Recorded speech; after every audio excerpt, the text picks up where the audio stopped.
Debate on the 2014 national budget wound up on Tuesday with Prime Minister Dr. Ralph Gonsalves delivering concluding remarks.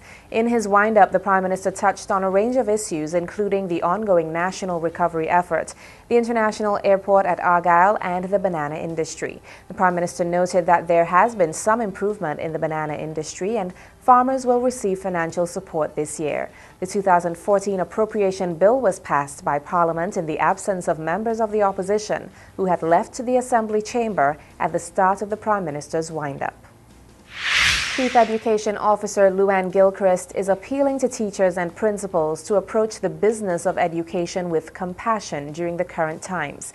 She made this statement appeal during a press briefing which was held to update the nation on the status of the relief and recovery process.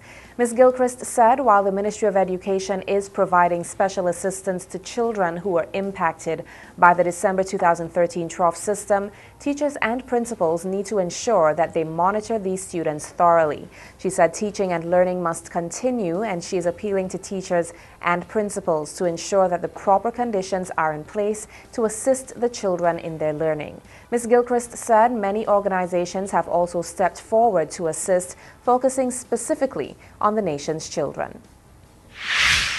The nation was treated to a scholarly presentation by the Leader of the Opposition, the Honorable Anim Eustace, as it relates to the fiscal situation that the country is in.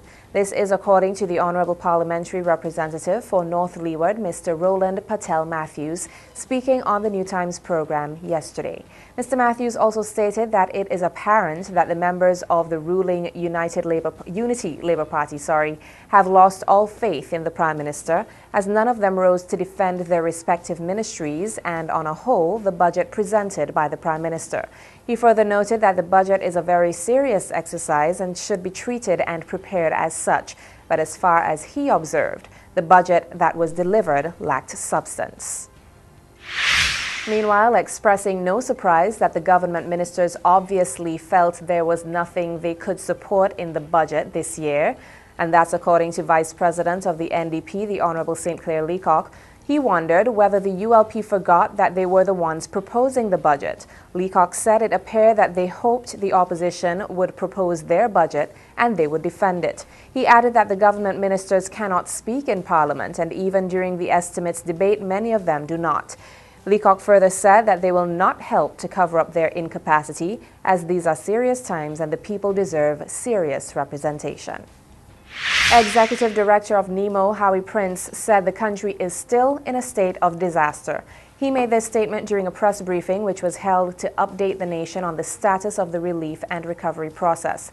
According to Prince, who said they have established disaster zones in the areas of the country which have been mostly affected, people often get confused as to the difference between a state of disaster and a state of emergency. He said the country is not in a state of emergency, but it is still in a level 2 state of disaster. That's the local news. Coming up, the regional news and more.